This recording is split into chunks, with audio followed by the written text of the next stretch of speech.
솔로몬의 성전 건축은 그 규모로 보나 또 이스라엘의 역사적인 의미로 보나 매우 중요하고 대단한 일이고 뭐 그 자체로도 휘황찬란한 성전이었음을 잘 알 수 있습니다. 성전의 모식도 같은 것을 보면 엄청나게 은금으로 치장되어 있는 비용이 많이 들어간 건축물인 것을 알 수 있습니다. 그런데 이런 질문을 좀 해보신 적이 있을까요? 이렇게 인상적이고 대대적인 대규모의 성전이 지어졌는데 그 성전의 가치, 그 효율성은 그 지어진 비용에 비해서 얼마나 됐을까요? 이런 거 물어보신 적 있으세요? 생각해 보신 적 있어요? 성전에 솔로몬이 지은 성전이 은금으로 금은 보화로 가득 채워져 있고 엄청난 비용이 들어간 성전인데 그 들어간 비용만큼 그 성전의 효율성이나 성전의 본질과 가치가 발휘가 됐겠느냐 하는 거예요. 그죠? 돈 들여서 했으면 본전을 넣었으니까 나오는 게 그죠? 인풋이 들어갔으니 아웃풋이 있어야 될 거 아니에요. 그런데 그런 관점에서 그 대대적인 성전의 가치가 얼마나 효율성 있게 이스라엘 백성들에게 영향을 주고 또 긍정적인 영향을 미치고 그리고 이스라엘 백성들을 신앙적으로 또 하나님과 가까이 할 수 있게 만들었을까요? 여러분 이걸 한번 생각해 봐야 되는 게 솔로몬의 성전에 관한 이슈입니다. 성전은 하나님을 섬기러 오는 곳입니다. 그런데 그 성전을 지었던 그 손으로 직접 지었던 솔로몬 왕의 말로가 어땠는지를 우리가 잘 듣고 있지 않습니까? 솔로몬은 자기가 지은 성전을 앞에 두고도 그 맞은편에 우상의 산당들을 세우고 거기 가서 절하고 제사 드리면서 지냈던 왕이고 그렇게 죽은 사람입니다. 돌이키질 않았어요. 우리가 사실은 이제 이런 거 제가 성역 공부 인도할 때 그러면 솔로몬은 뭐 지옥 갔을까요? 뭐 이런 질문들이 많이 들어올 정도인데 제가 그때 안 살아서 모르겠고 어쨌든 그거 뭐 그런 그 관점으로 볼 일은 아닌 거고 어쨌든 언약의 후손으로 자라오셨으니까 하나님의 손에 있는 거겠죠. 그런데 솔로몬은 이런 점에서 유일무이한 사람입니다. 자기 손으로 성전을 짓고 자기 손으로 우상 숭배를 직접 한 사람. 이게 솔로몬의 인생의 총평이에요. 그러면 여러분, 솔로몬이 지은 성전은 그 가치가 그야말로 단 한 세대도 지나가기 전에 땅에 떨어지고 말았던 것을 보게 됩니다. 이건 엄청난 낭비가 된 거죠. 굉장히 많은 비용을 들여서 성전을 아름답게 지었는데 그 성전 안에 들어가 있는 신앙은 채워지지를 않은 거예요. 그러면 이거 여러분, 흩어 구제하는 게 낫지. 그죠? 성전을 짓는 게 맞겠냐 이 말인 거예요. 그러면서 오늘 솔로몬의 성전 건축 기사를 우리는 어떻게 읽어야 하고 또 어떤 교훈을 찾아 들어야 되는지 그 시각을 조금 바꿔야 됩니다. 우리가 너무 우리식의 경제 논리에 맞춘 성전 건축물을 그렇게 읽어서는 안 되고 성경에서 무슨 이야기를 어떻게 하고 있는지를 잘 들어야 됩니다. 우리가 그동안에 솔로몬의 성전에 관한 선입견을 다 제거하고 바른 시각으로 이 성전에 관한 의미나 그다음에 역사 속에서 들려지는 메시지를 우리가 함께 잘 배워야 됩니다. 오늘 굉장히 중요한 패러다임의 시프트, 그렇죠? 인식 구조로 옮기는 이런 말씀을 듣게 됐으니까 잘 정리해서 메모해 두시고 한번 이렇게 해석해 볼 수 있기 바랍니다.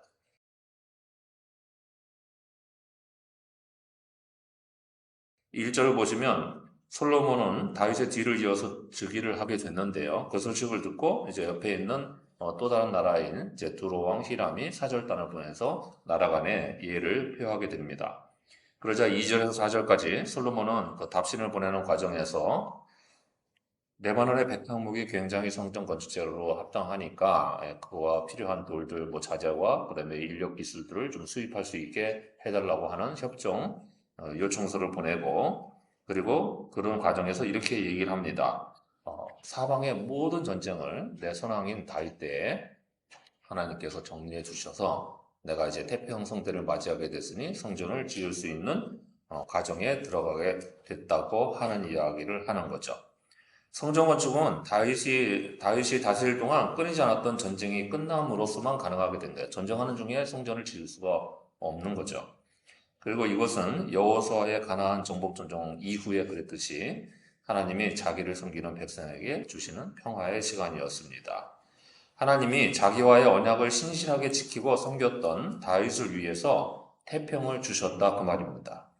애초에 성전 건축 자체가 솔로몬의 입에서도 나오는 바와 같이 다윗에게 주신 약속이었고 솔로몬이 이를 행할 수 있었던 것도 다윗을 생각해서 하나님이 베푸셨던 언약이었던 거죠.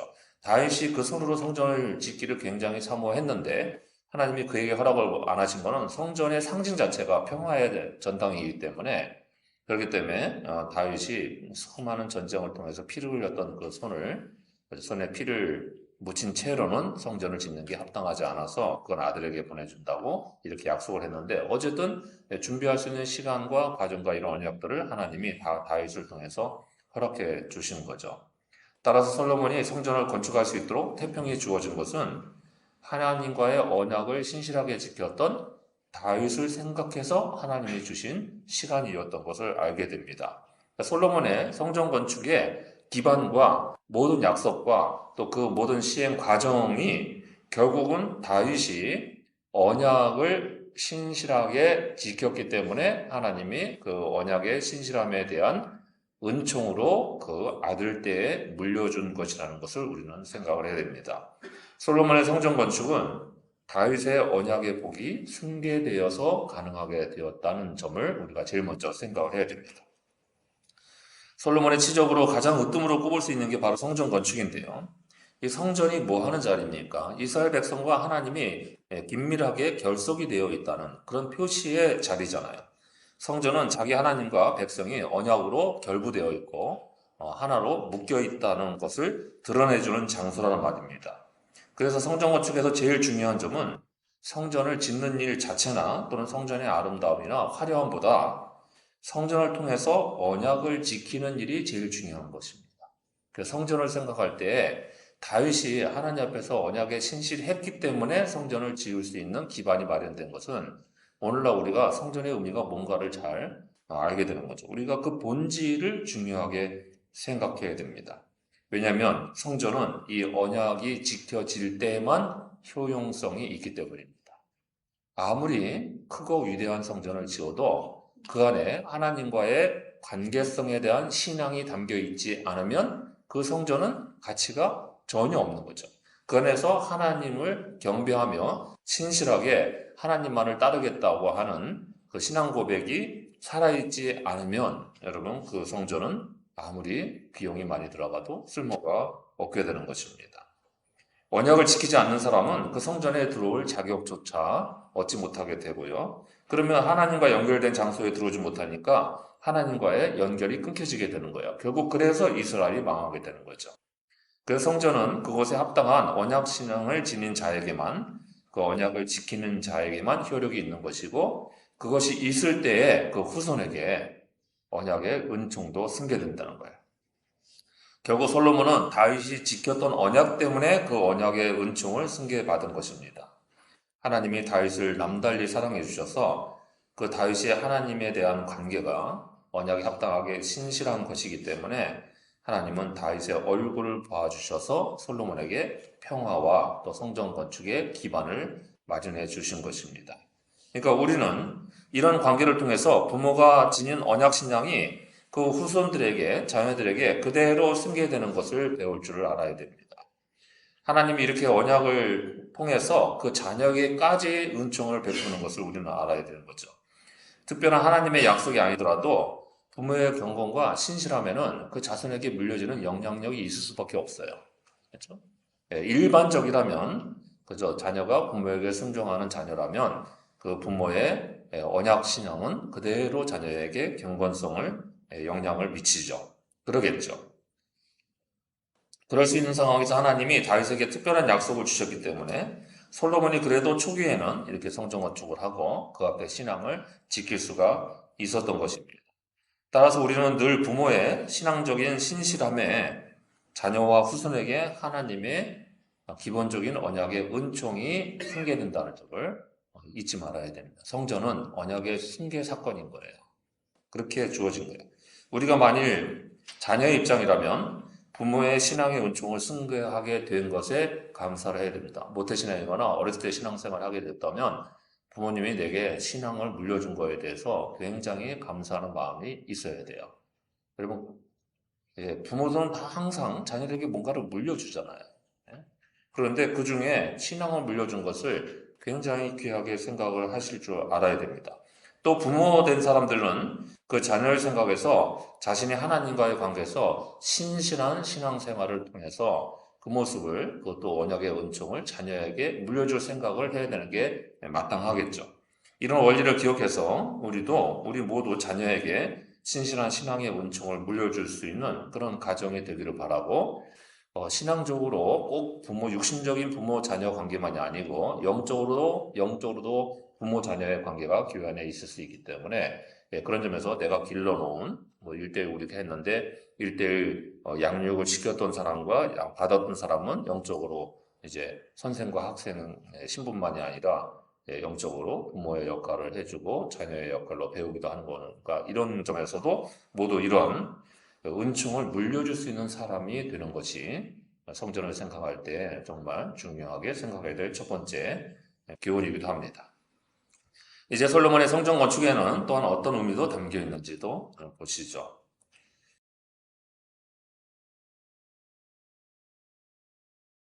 5절은 성전이 정확히 무엇을 위하여 세워져야 하는 것인지를 잘 들려줍니다. 그 성전은 하나님의 이름을 위해서 건축하는 것입니다. 이것이 3절에서도 나오고 지금 5절에 2번 나오니까 전부 여기 솔로몬의 입을 통해서 3번이나 언급이 되는 거예요. 여호와의 이름을 위하여 집을 짓는다는 것은 그분께 영광을 돌려드리기 위해서 집을 짓는다는 거예요. 그런데 여러분, 여호와 하나님을 위해서 짓는다고 안 하고 그 이름을 위해서 짓는다고 그러잖아요. 왜 그렇습니까? 하나님은 물리적인 장소에 제한돼서 거기만 계시는 분이 아니기 때문인 거예요. 그래서 그 이름을 돌리는 거예요. 그러면 여러분, 이름을 위해서 집을 짓는다는 거는 그저 그 영광을 돌려드린다는 거죠. 우리도 왜 그렇게 하잖아요. 누구 기념관 이런 거, 학교 뭐 대학 채플에 이렇게 가보면은 누구 기념관 이런 거 많잖아요. 그러니까 누구의 이름을 통해서 이렇게 이름을 위해서 우리 장신대도 마페 기념관 이런 게 있단 말이에요. 장신대를 세우고 와서 선교하셨던 마페 선교사의 이름을 빚어서 거기 마페 기념관 이런 뭐 마페 돌 이런 걸 만들어서 이름을 나타내잖아요. 하나님의 이름과 그에 대한 영광이 돌려지는 곳에서는 사람의 이름이나 그 영광을 높이는 일이 함께 있을 수가 없게 된다는 점을 이 점에서 생각할 줄 알아야 됩니다. 성전이 유일하고 배타적으로 하나님께 하나님의 이름의 영광을 돌리는 곳이라면 그 앞에서 어떤 사람도 그 앞에서 영광을 가로채거나 영광을 스스로 나타낼 수는 없다는 점들을 알아야 돼요. 여러분, 이거는 모두에게 해당되는 말입니다. 성전에서는 하나님의 이름에만 영광을 돌리고 그 모든 이들은 그 앞에서 자신을 낮추어서 경배를 해야 되는 장소입니다. 성전이 사람의 영광이 아닌 하나님의 영광을 위한 것이라는 이 본질을 절대로 놓치지 않도록 평생 숙지하셔야 성전의 참된 본질과 의미가 사라지지 않는 것입니다. 성전이 사람의 영광을 위한 것이 아니라는 점에서 우리는 또 한 가지 잘못될 가능성에 대해서도 경계를 잘 하셔야 됩니다. 그 성전의 영광을 사람의 영광을 위하여 이용하는 행위도 안 됩니다. 여러분, 그렇게 되면 그때부터 성전은 부패하기 시작하는 거예요. 솔로몬의 성전은 동기는 좋았을지 몰라도 결국에는 정치적으로 중요한 이용거리가 되고 말았습니다. 거대한 성전을 통해서 인간 왕, 사람 왕과 그 통치는 바로 천상의 왕인 하나님의 인준을 받았다는 표시를 나타내는 거예요. 이게 정치화될 수밖에 없는 구조죠. 그러죠? 그렇게 됐고 국가를 통합하기 위한 수단으로 쓰이게 되기도 합니다. 결국 솔로몬 왕국은 솔로몬의 예루살렘에 지은 대규모 잔지를 이렇게 만들고 그 옆에 부속 건물로 성전을 지어 놓은 거예요. 그러니까 성전은 왕궁, 대단의 규모의 왕궁의 부속 건물의 하나였던 거예요. 그러면 사람들이 들어올 때 무슨 생각을 하겠어요? 들어오면은 성전이 화려하고 놀라울 정도로 크게 이제 대규모의 대비용을 지불한 성전이다 그러니까 이게 이 나라의 부귀영화를 나타내는 상징으로 보인단 말이에요. 그렇게 되면서 왕의 권위가 올라가게 되는 거죠. 이때부터 국가 신정이라는 것이 정치적으로 세워지게 되는 거예요. 문제는 성전을 그렇게 정치적으로 또는 사람의 영광을 위한 수단으로만 생각하고 그 안에 있어야 될 하나님 앞에서의 겸비함과 순종이 사라지게 되면 그 성전은 이미 하나님의 영광을 위한 것이 아니라 사람의 영광을 위한 단순한 수단에 지나지 않게 되는 것입니다.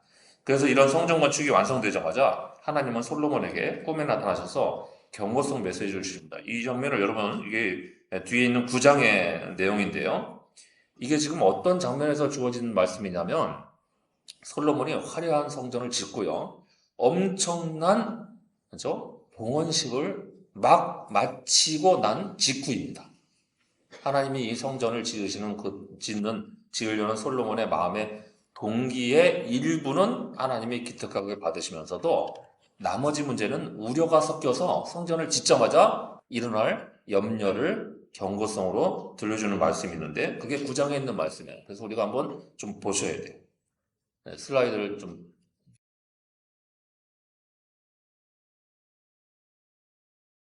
엄청난 성전을 지어서 봉헌을 했는데요. 하나님이 그 봉헌을 받자마자 내 정성은 대단하니까 일단 받기는 하지만 그런데 7절을 보면 이런 거죠. 이 성전에 대한 본질을 놓쳐버리면 너희가 이렇게 지어놓은 성전이라도 내가 내 앞에서 던져버릴 거다. 나는 금은 따위 그렇게 필요한 존재가 아니라고 하는 거죠. 예, 그래서 없애버리겠다는 거예요. 성전을 폐허가 만들도록 하시겠다는 얘기를 합니다. 여러분, 이제 제가 애써가지고 뭔가 그래가지고 잔치를 하고 그래가지고 여러분을 다 대접하고 뭔 일이 있어서 돈이 많아가지고 그래가지고 엄청난 식사를 뭐 1인당 한 20만 원짜리 식사로 여러분을 다 대접을 해요. 예, 그냥 안 될 일이니까 그냥 크게 좀 작업. 그래서 대접을 하기로 해서 다 와서 이제 잔치를 벌였습니다. 교회에서 엄청난 잔치를 벌였는데 와서 이제 미란 권사님 와서 그러는 거예요. 앞에 앉았으니까 죄송해 와서 목사님 이 잔치 따위가 중요한 게 아닙니다. 예, 앞으로 목사님이 우리를 얼마나 더 사랑해 주시는지 애정이 중요한 거기 때문에 밥 같은 거 필요 없어요. 이런 거 안 먹어도 그만입니다. 이래 버리면 여러분 기분이 좋겠어요, 안 좋겠어요? 제가 예, 그게 그때 할 말이냐고요. 근데 하나님이 지금 눈치가 없으시는 게 아닌데 봉헌식을 받은 봉헌기도를 한참 듣고 나셔서 응답으로 하신 말씀이 저 말씀.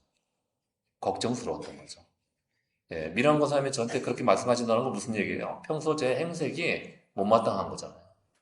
예, 제가 교인들을 사랑하지도 않으면서 밥만 대접하겠다고 돈만 썼다 이 말 아닙니까? 예, 그러니까 그런 거죠. 마음이 흡족했으면 어떻겠어요? 아, 목사님이 우리를 충분히 사랑해 주시고 그런데 밥까지 아이고 죄송합니다. 이렇게 주신 사랑만 해도 감사하고 넘치는데 이렇게 먹을 것까지 주시니 이렇게 나오는 게 정상이겠죠? 그런데 그렇게 안 된 거예요. 솔로몬의 성전은 우리가 외적으로 듣는 거하고는 다르게 하나님의 마음의 이면에는 걱정과 우려가 가득 채워져 있었다는 말입니다. 그러니까 8절에 이래요. 이 성전이 높을지라도 지나가는 자마다 놀라면서 비웃는다 그래요. 그러므로 성전은 어떤 식으로라도 정치적이거나 종교적으로 이용돼서는 안 되는 겁니다. 이렇게 거대하고 은금으로 치장한 훌륭한 성전을 놔두고도 그것에 하나님을 무시하고 이방신에게 우상숭배를 하는 것은 그냥 껍데기뿐에 지나지 않는 성전을 지었던 것인 거죠. 성전은 하나님의 이름을 위하여 지은 곳입니다. 그래서 하나님께만 영광을 올려드려야 되는 자리입니다. 이 말이 그렇게 어려우면은 성전은 하나님의 보좌가 있는 곳이니까 세상 이치로 말하면 하나님의 왕자가 있는 곳입니다. 그 왕자가 있는 곳에서 왕이 아니라 다른 사람이 자기를 높이면 어떻게 되겠어요? 왕의 보좌가 있는 곳에 왕실에 들어가서 이제 예를 차려서 왕이시라고 하면 무조건 무릎 꿇고 엎드려야 되죠. 그래야 되는데 그 앞에서 왕이 아니고 자기를 높입니다. 아, 이 나라는 내가 세웠죠. 예. 이렇게 해버립니다. 그러면 여러분, 왕 앞에서 이게 뭐 하는 거예요? 이건 반역입니다. 완전한 반역에 해당되는 거죠. 그래서 이것은 하나님의 영광을 높이기 위한 것이지 사람이 어떠시든 간에 그곳에서 영광을 취하는 일은 반역이란 말이에요. 하지만 종종 성전의 곳에서 우리는 사람이 영광을 취하고 사람이 손으로 만든 것들로 영광을 구하려 하는 모습을 보이는 잘못을 저지르곤 합니다. 또 그렇게 큰 성전을 지은 사람, 그 사람의 우두머리가 높은 사람이 되려고 하면 그게 바로 하나님의 영광이 아니라 사람의 영광을 위한 성전으로 변질되고 이런 많은 거죠.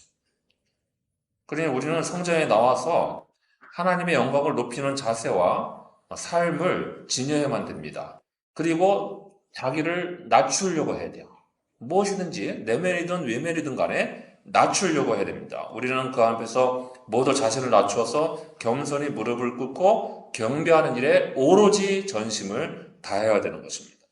하나님을 찾으러 나와서 만나는 자리에서 우리는 좀 더 자기를 낮추는 습관과 자세를 지닐 줄 알아야 됩니다. 이 반대는 뭐예요?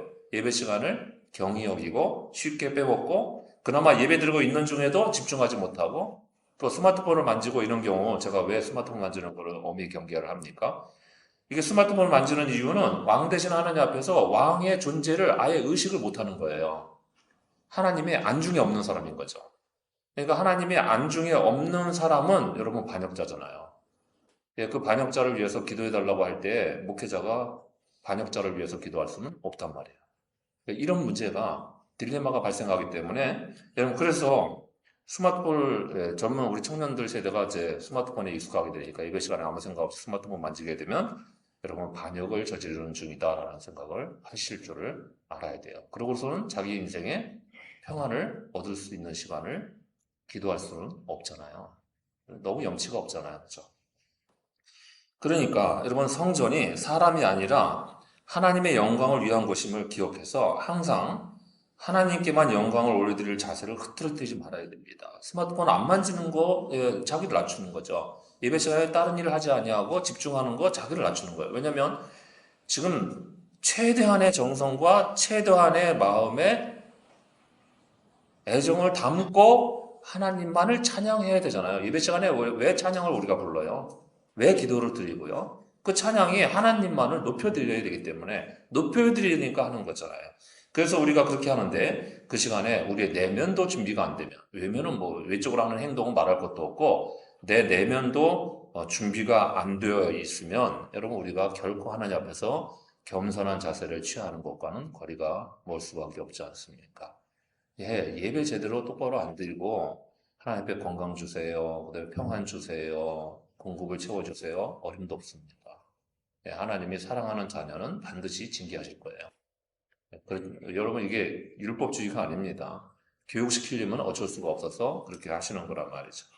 그러니 하나님 앞에서 겸손하게 낮추어서 하나님만을 높여드리는 참된 믿음을 지니고 성전의 가치를 잘 보존할 수 있는 모두가 되시기를 바랍니다.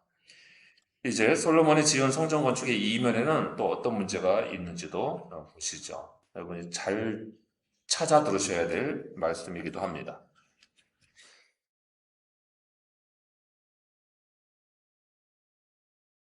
6절 이하에서 솔로몬은 자기 아버지 다윗과의 관계가 좋았던 두로 왕 히람에게 레바논의 백향목과 또 그것을 다룰 기술자들의 지원을 무역 형식으로 상호 원조 형태로 교환하자고 그렇게 협정을 체결을 하죠. 이스라엘은 해안 문명으로 발달한 페니키아인들의 건축 기술이 절대적으로 필요했던 거예요. 그리고 그런데 두로는 지중해 연안 지역에 있었기 때문에 해안지대에 있었기 때문에 그 평야가 없었어요. 곡물지대가 없었단 말이에요. 농경지대가 없으니까 그러니까 농경지가 부족해서 막대한 양의 농산물을 수입에 의존하고 살던 처지예요. 그러니까 이스라엘 팔레스타인 땅에서 나오는 농산물을 주시면 우리가 백한모 드릴게요. 이렇게 이제 상호 이해타산이 잘 맞아떨어져서 협정도 원활하게 체결이 됩니다. 두로의 히람은 이미 자기네 두로의 수호신인 이 몰록신, 밀곰이라고 들려지는 이 몰록신, 이게 그 당시의 역사가에 의하면 헤라클레스 신전이었다는 거예요. 그 신전 건축이 굉장히 그 당시에 시대에 유명한 상태예요. 건축물이 굉장히 화려하게 잘 지어졌던 이런 건축물을 이미 시공을 했던 상태였습니다. 그래서 뒤에 9장을 보면 히람에게 농산물이 나오는 갈릴리 땅의 20곳을 성전 건축 자재와 인력을 받는 대가로 추가로 솔로몬은 더 넘겨주기까지 했던 것을 보게 됩니다. 이런 모든 외교 조치를 잘 해내는 것에 대해서 성경은 이것이 하나님이 솔로몬에게 지혜를 주셨기 때문이라고 합니다. 그런데 여러분, 이것 때문에 이제 성전 건축에 대한 시각이 왜곡되기 시작하는데요. 이런 표현은 세속적으로 정치나 경제를 잘 운영하던 모든 왕들에게 붙여졌던 표현입니다. 그러니까 왜 하나님께로부터 난 자다 뭐 이런 표현들 우리가 그동안에 봤었잖아요. 세상에 굉장한 영웅이 있으면 하늘이 내린 자다. 우리도 이렇게 옛날에 말하고 다녔잖아요. 예, 그런 것처럼 예, 신이 내린 사람, 뭐 신이 지혜를 주셨다. 이런 표현은 그 당시에 정치를 잘하는 모든 왕들에게 붙이던 예, 높이던 찬양의 표현이란 말이에요. 그런데 어쨌든 이것은 하나님께서 솔로몬을 다윗에 대한 은총으로 잠시 사용하신 것을 알아야 됩니다. 역사의 한 과정에서 이스라엘도 중흥기를 맞이하긴 해야 되겠는데 솔로몬의 번영을 하나님께서 미필적으로 쓰신 거죠. 마음에 모두 흡족해서 다 받아들인 건 아니란 말이에요. 왜냐하면 이 번영의 뒤에는 반드시 우상숭배의 결말이 직결됐기 때문입니다. 이스라엘은 번영하면 반드시 우상숭배했어요. 여러분, 그게 우리가 사사기, 평안하면 우상숭배하고, 그죠? 하나님을 떠나는 사사기의 결론들을 우리가 몇 번이나, 13번이나 반복해서 들었잖아요. 아무튼 솔로몬은 이를 이루기 위해서 강제 부역을 동원하게 되는데요. 13절을 보면 솔로몬은 그 뒤에 진군 7만 명과 또 채석공 8만 명 외에도 역군 3만 명을 누구한테서 소집을 했냐면 이스라엘 자유민에게서 소집을 하게 됩니다. 여러분, 이것은 율법에 금지되어 있는 조치예요. 이스라엘은 특별히 신명기 율법은, 물론 신명기 율법은 다 이제 이 왕정기가 다 지나간 다음에 정리해서 기록한 거지만 어쨌든 시대상은 그 시대를 반영하기 때문에 신명기 율법은 어느 왕이라도 형제라는 거예요. 그래서 군림하면 안 되는 거예요. 조직을 위해서 필요한 일에 봉사는 할 수 있지만 또 함께 협력해서 조직을 꾸리긴 해야 되지만 압제를 하면 안 되는 거예요. 부역을 동원하면 안 되는 거예요. 같은 형제이기 때문에 안 되는 일인데 솔로몬에게는 중요한 게 뭐냐면 율법을 지키는 것보다 지금 번영을 이루는 게 중요합니다. 그러니까 어떻게 합니까? 나 왕권도 있고 힘도 있고 그러니까 강제 노동을 징집하겠다 해서 이스라엘 자유민 3만 명도 모집을 합니다. 결국 이렇게 솔로몬이 동원한 부역 인원은 연간 12만 명이나 됐고요. 그 외에도 자재응번에 7만 명이고 그리고 또 채소 관련해서 8만 명, 그러니까 15만 명이 또 노역 인원이 있었는데 성전 건축에 7년 걸리고 왕궁 건축에 13년, 뭐 그게 이제 병합 기간이 있다 할지라도 그래도 꽤나 긴 시간 이런 노역을 진행하게 됩니다. 성전 건축을 했을 때는 솔로몬의 나라가 강성해 있었기 때문에 경제적으로 그때는 그렇게 부담이 안 됐을 수도 있겠죠. 근데 이게 시간이 지나면서 피로가 누적되는 빌미가 되게 되죠. 그리고 부역의 부담이 굉장히 컸기 때문에 거기에 동원된 사람의 수도 많고 이래서 결국에는 이게 누적되어서 솔로몬 통치 40년이 지나자 이 강제 노역과 세금 문제까지 결부되어서 이 문제를 해결해 달라는 이슈가 생기고 이것 때문에 나라가 두 쪽으로 분열되게 되는 것을 우리는 계속 연결해서 듣고 있었습니다. 그러니까 결국 솔로몬의 영화 뒤에 백성들의 고역과 희생이 깔려 있었다는 사실을 우리는 그동안에 얼마나 인식하고 있었는지 한번 물어봐야 됩니다. 제가 이 질문을 여러분에게 던지는 것은 이런 시각을 갖지 않고 있었던 것 자체가 우리도 번영신학을 따라가고 있었기 때문이라는 거예요. 우리도 좋아하는 게 뭐예요? 내가 번영하면 좋잖아요. 내가 잘 먹고 잘 살. 오정도 집사님 기도가 조금 희한했는데 오늘 떵떵거리고 잘 살라고 하나님이 우리를 부르셨냐? 그런데 그거 아니잖아요, 진짜로. 그거 때문에 우리를 부르신 거 아니잖아요. 그러면 여러분 이 자리에 다 돈이 많은 사람만 모여 있어야죠. 그렇죠? 뭐 먹고 살기도 바빠서 맨날 이것저것 하고 싶으면 좀 부족하고 이렇게 사는 사람들이 교회에 있으면 되잖아요. 돈 많이 버는 사람들만 교회 안에 들어와 있어야 되는 게 맞죠. 여러분, 우리의 인식도 알게 모르게 번영신학을 따라가고 있다는 말입니다. 솔로몬의 영화와 축복을 바라면서 그 뒤에 깔려진 백성의 강제 노역과 희생에 대해서는 이런 말씀이 성경에 있었나 싶을 정도로 생경한 이런 인식 구조가 우리의 문제점이에요. 부패한 우리의 타락한 문제예요. 이런 아무런 느낌도 없고 개념도 없는 거죠. 앞에 보이는 솔로몬의 성전이 화려하고 좋으면 그걸로 다 만족하는 이런 상태의 인식 구조가 신앙 윤리에는 너무나도 안 맞는 거예요. 높은 성전과 번영의 이면에는 항상 하나님이 원하시는 공의와 정의가 사라지고 대신 세상 물질의 축적을 통한 세상 질서가 그 신정한 자리를 대체하게 되는 법입니다. 이거는 그냥 원리입니다. 법칙이에요. 그죠? 뉴턴의 법칙처럼, 물리 법칙처럼 필연적으로 일어나는 법칙이에요. 그래서 우리가 이 번영의 이면에는 항시 부패한 신앙의 타락이 존재한다는 법을 알아야 됩니다. 그죠?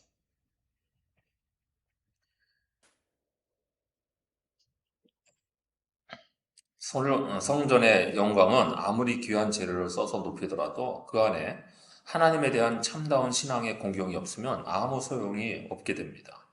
그러면 그것은 사람이 손으로 만든 것들로 영광을 구하려는 잘못된 시도에 빠지게 되는 거예요. 6절에 나오는 백현목은 고급 삼나무인데요. 삼나무 계통입니다. 여러분 백현목 그러면 한자로만 이 중국식 한자를 써서 번역해서 그렇죠. 여러분 백현목 보신 적 있으세요? 그렇죠. 사진을 제가 한번 좀 보여드리려고 하다가 이 사진 보여드리면 여러분이 그 사진의 이미지만 남을 것 같아서 안 보여드렸어요. 백현목은 보는 즉시 나무의 제왕이다 하는 느낌이 딱 들어요. 옛날에 제가 반기르 나무 한번 보여드린 적 있잖아요. 예, 그거 보는 느낌하고 비슷해요. 아, 이건 제왕이구나 하는 느낌이 있을 정도로 그런 나무인데 어쨌든 이게요, 해발 2000m 이상에서 자라는 나무라서 1년에 2cm밖에 안 자라요.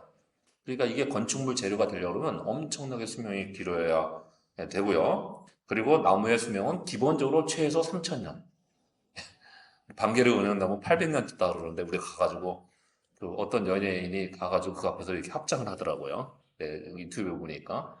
네, 그러고 그러는데 저는 3,000년 정도 기본적으로 사는 나무이니까 이게 엄청나게 단단한 나무이고 추운 겨울에 이렇게 조금씩 자라는 나무니까 이걸 베는 것도 기술이 엄청나게 필요해서요. 이게 두로나 시돈 사람만 이걸 잘 벨 수가 있었던 거예요.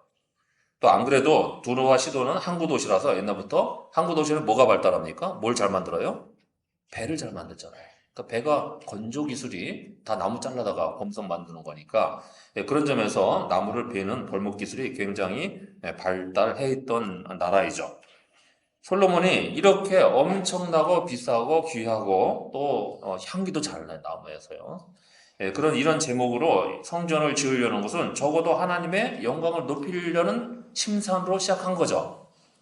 하나님의 영광은 내가 최고의 재료를 지어서 들여서 높여드려야겠다 이렇게 생각을 해서 했던 것입니다. 하지만 백현목과 같은 고급 재료가 중요한 게 아니고 백현목과 같이 고고한 믿음과 신앙이 훨씬 더 중요했던 것입니다. 그런데 우리는 우리 인생의 한계 중에 굉장히 저는 안타까워하는 한계가 있는데요. 우리는 외면과 내면 중에 어느 한쪽밖에 못합니다. 치중을 못해요. 모든 인간은 두 개를 겸정하기가 쉽지를 않아요. 한쪽밖에 치중할 수밖에 없어요. 어느 쪽이 경하고 어느 쪽이 중할 수밖에 없어요. 외적으로 굉장히 신경 많이 쓰면 내면이 결핍될 수밖에 없습니다. 사람이 하나의 균일체를 이루고 있었어요. 두 개를 같이 하려고 그러면 여러분 이거는 정말 두 개 잘 할 수 있는 멀티플레이어야 되는데 여러분 전 인류의 멀티플레이어는 0.00001%도 안 된다 그러죠. 일반 모든 인류는 안 돼요. 자, 그러니까 이게 여러분 어려운 거예요. 이게 백현목의 재료 자체보다도 백현목과 같은 신앙을 더욱 귀히 보시는 하나님의 마음을 헤아리는 게 훨씬 더 하나님의 영광을 잘 올려드리는 길이라는 것도 알아야 되는 거죠. 그래서 번영의 복음은 결코 솔로몬이 지은 성전에 하나님이 주신 복이 아닙니다. 아무 관계가 없어요. 그렇죠? 솔로몬이 지어놓은 성전에서 임재하시는 하나님과 아무런 관계가 없는 게 번영의 복음이에요. 솔로몬의 모든 번영을 보았던 신명기 시대의 선지자들은 이스라엘이 바로 이런 성전의 참된 가치를 모르고 거기서 번영 신앙만 추구하다가 파멸에 이르렀다는 점을 누누에게 들려줍니다. 솔로몬 자신부터 시작해서 그 뒤를 이은 유다 왕국의 왕이나 지도자들은 성전을 그냥 종교 행위의 장소로 전락시켜서 국가 의례 행사로 진행하는 것이고요. 성전에서 국가 행사를 진행한 다음에 바로 바알 신전으로 돌아가는 사람들이에요. 이렇게 웅장하고 화려한 성전을 지어 넣었으니까 여기서도 하나님께 제사를 드리고 또 바알에 가서도 필요한 거 얻으면 내가 양쪽에서 다 얻겠다. 이렇게 생각을 하던 사람들이 그 사람들이 사고방식입니다. 무조건 대단히 엄청난 정성을 지어서 큰 건축물을 세워놨으니까 하나님 여기 임재하실 거라. 이렇게 생각을 하는 기만에 빠지고 말았던 거죠. 하지만 성전의 화려함이나 웅장함으로는 이스라엘 땅에서 하나님의 그곳에 임하시는 것이 그것을 보장받을 수 있는 길이 아니었던 겁니다. 그게 신명기 사가의 율법이고 그 시대 예언자들이 한결같이 외쳤던 메시지예요. 너희들이 아무리 제사 많이 드리고 화려한 성전에서 별짓을 다해도 하나님은 역겹다 라고 여기신다는 거예요. 성전의 번영의 이면에 부패한 신앙의 타락이 있다는 것을 깨닫지 못하면 하나님은 거기 계시지 아니하시고 떠나시는 거야. 그게 염려가 돼서 봉헌식 하는 날, 봉헌기도 올리는 날 하나님이 걱정스러워서 아무리 이따위 훌륭한 성전이어도 내가 던져버린다라는 말씀을 하시는 거죠. 앞서 솔로몬의 성전 번영을 하자마자 하나님이 경고하셨다는 것은 이게 나름대로 원인론적인 고백이기 때문에요. 하나님이 있을 염려, 그냥 단순한 높아지면서 말씀하신 게 아니고 일어날 일들을 뻔히 알고 하신 말씀입니다. 솔로몬은 자기 인생 끝나기도 전에 성전을 버리고 우상 숭배할 사람이고, 그러니 걱정이 안 됩니까? 우리도 자녀가 뻔히 무슨 짓을 벌일지를 뻔히 알면 경고를 하는 거 아니에요. 그렇죠? 이런 상황이었던 거죠. 그러니 성전을 크고 높게 세우면 하나님의 영광을 나타낼 수 있거나 우리가 신앙적으로 안정감을 얻을 수 있다는 게 다 착각이고 너무나 잘못된 왜곡입니다. 대규모 성전 건축에는 옛날부터 솔로몬 때부터 시작해서 모든 역사의 모든 시간에 항상 예산상의 부패라는 게 존재합니다. 예산상의 부패, 재정상의 부패라는 게 존재해요. 교회의 역사가 옛적부터 그렇게 큰 성당을 지으면서 거기에 돈이 모자라니까 뭐 해야 됩니까? 면죄부를 발행한 게 그게 종교개혁의 빌미가 됐던 거잖아요. 그래서 그랬던 거죠. 우리가 그것 때문에 수많은 인명과 희생과 그 순교를 각오하면서도 종교개혁을 해서 개혁교회라고 이름 붙이고 나와서 예배드리고 있는 중입니다. 그런데 여러분 오늘날 개혁교회라고 하는 개신교회의 예배당들이 옛날 중세 때 성전보다 크기가 작습니까? 더 큰 것도 많아요. 여러분 그러면 뭐 옛날 옛적 로마 천주교의 대형 성당들 짓던 거하고 뭐가 다릅니까? 하는 것이 한 행동이. 그러니 그러한 막대한 예산 소비의 뒤에는 항상 주님께서 가난하게 여기시는 자들을 위한 배품, 또 그런 명하신 손길 이런 것들을 다 외면하고 이러한 막대한 예산이 모이는 과정에서 구조적인 사회적 희생이 깔려 있는 돈을 긁어 모아서 성전 건축에 쓴 거잖아요. 그렇죠? 여러분 이거를 우리가 항상 연결해야 됩니다. 이걸 우리가 애써 외면한다고 그게 사실이 안 존재하는 것도 아니지 않습니까? 여전히 존재하는 거예요. 성전은 창조주 하나님이 자기의 피조물을 만나주시는 장소입니다. 성전은 더군다나 죄로 인해서 멸망에 이르게 된 우리를 구원해 주시는 하나님이 또 우리가 잘못을 저지를 때마다 용서와 사죄를 받아주시고 회복시켜 주시는 장소란 말이에요. 그러니까 그것은 항상 가서 저희가 잘못했습니다 하고 고백을 해야 되고 우리가 하나님이 원하시는 뜻대로 행하지 아니하고 엉뚱한 데 돈 들였습니다. 이 돈으로 주님 원하시는 곳에 썼어야 되는데요.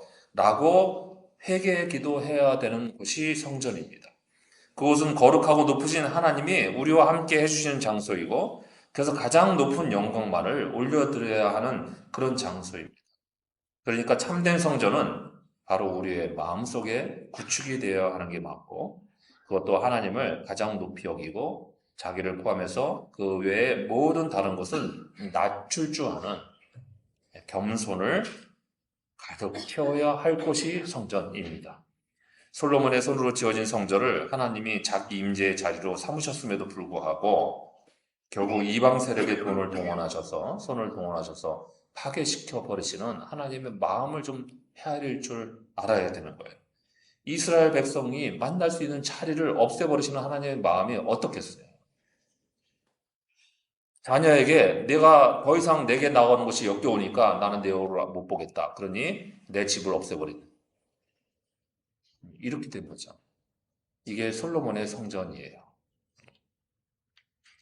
그러니 그런 헛된 껍데기 성전과 그것을 버리는 종교 행위에 기만되지 말고 참된 성전의 의미를 잘 배색해서 그에 걸맞는 믿음과 우리 내면에 세워질 아름다운 성전을 건축하는 모두가 될 수 있기를 바랍니다. 기도하겠습니다.